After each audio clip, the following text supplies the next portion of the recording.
This time of year, a lot of us, I know I come home from work and crank up the heat in my house because it's a little chilly still. It gets chilly, that's right. If you keep turning up the thermostat, but you notice you're not getting much warmer, it may be time to call in an expert. ABC 22's Amber Watson is at the Community Action Partnership in Dayton and shows us how to winterize your home.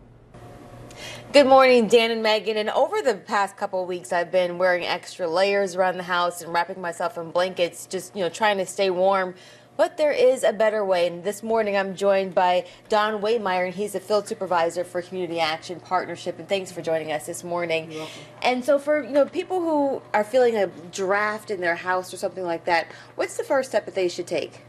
Well, one of the first steps is obviously getting everything set up, through making sure they're financially qualified. And then all the steps are taken. We come out with a first initial inspector, and he does what they call, we just call it a blower door. You can call it an energy audit.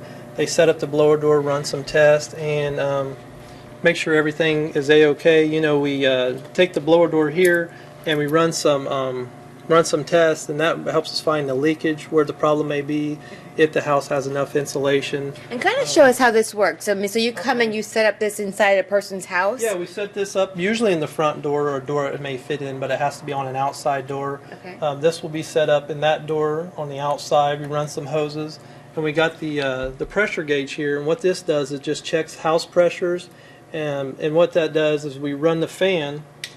We get that going, and then we can check from our gauge through a program that we run if the house is leaking, how much may be leaking, what other things we need to do, what steps we need to take to make sure we can make that house, leakage free, is what our main goal is. And so how long of a process does this take? Running this particular test right here, if we ran everything, this would probably take 2 guys, probably less than a half of an hour.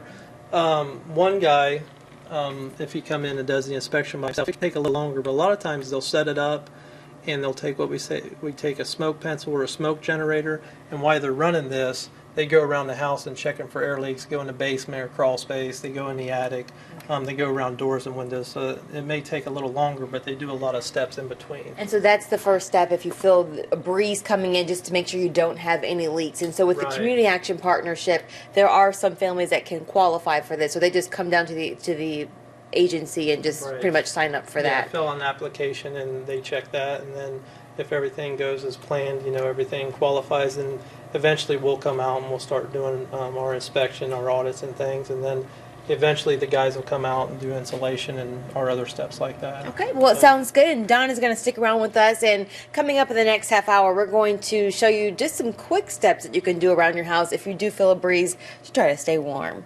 For now, reporting here in Dayton, Amber Watson, ABC 22 News. All right, Amber, thanks for that. And here is another energy fact. When you leave the house in the morning, set the thermostat back to save money. Just don't go below 55 degrees. That's good advice. 55 degrees, downright cool. 55 is a I little usually chilly. put mine about 71. 71? I know that's hot. I think I'm right around 70, 71. Yeah. Somewhere in there. Got to keep warm. On those really cold days, I'm not sure.